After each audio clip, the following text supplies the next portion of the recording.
Tersepit dalam tugasan harian dikala memikirkan soal hukum halal dan haram.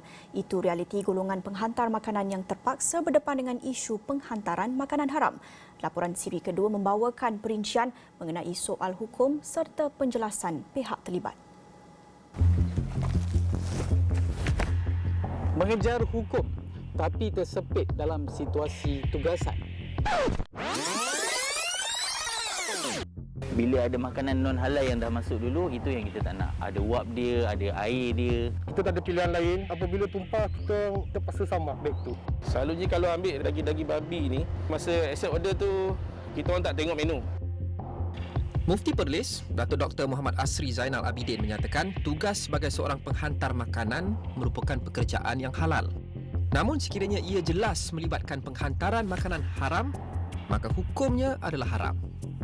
Jumhur para ulama, maksudnya majoriti para ulama, berpendapat kalau benda itu jelas barang yang haram dan dia memang tahu benda yang haram dia hantar, kepada muslim memang haramlah. Kepada non-muslim sekalipun, walaupun kepada non-muslim adalah haram. Dia tak boleh lakukan hal itu. Itu pendapat majoriti. Kita cadangkan supaya kita berpegang kepada pendapat jumhur majoriti, iaitu tak boleh. Melainkan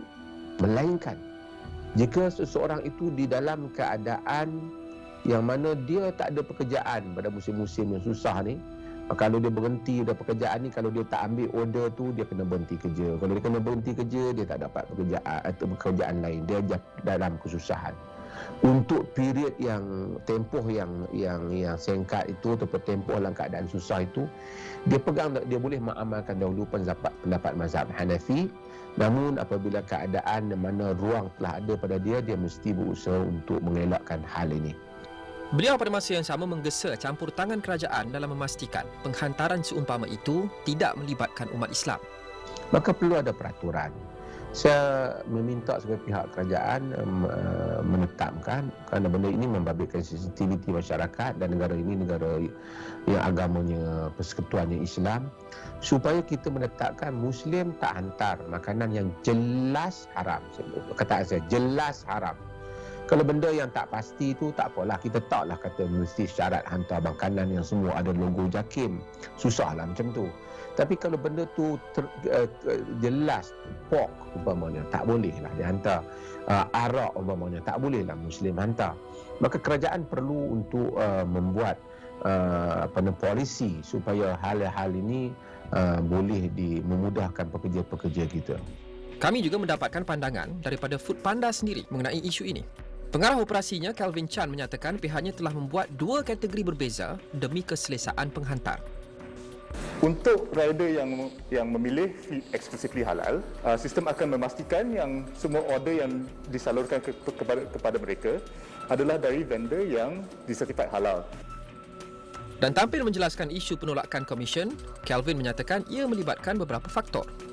Selain itu, Foodpanda, kata beliau, fleksibel dengan waktu bekerja dan ia bergantung kepada penghantar makanan untuk menjana pendapatan berlebihan.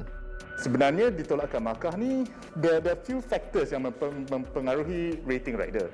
Satu adalah kadar penerimaan, pengambilan shift, and apabila rider tak masuk kerja.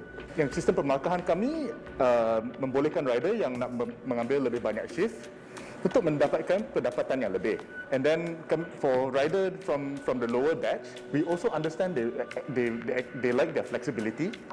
So we make sure that the payments are such that they're focused on the times when these guys are actually working. So regardless, as a whole, whether you're taking more shifts or less shifts, your earning power is still pretty substantial. Sementara itu, pengarah operasi Grab Malaysia, Rashid Syukur menjelaskan pembatalan pesanan tidak halal boleh dibuat. Katanya tindakan hanya dikenakan sekiranya berlaku kekerapan pembatalan. Ia bertujuan untuk menjaga tahap kepuasan pelanggan. Segalanya telah diperjelaskan. Pilihan kini terletak di tangan penghantar makanan. Sama ada untuk kekal bersama hukum atau sebaliknya. Laporan Hilmi Malik, Astro Awani.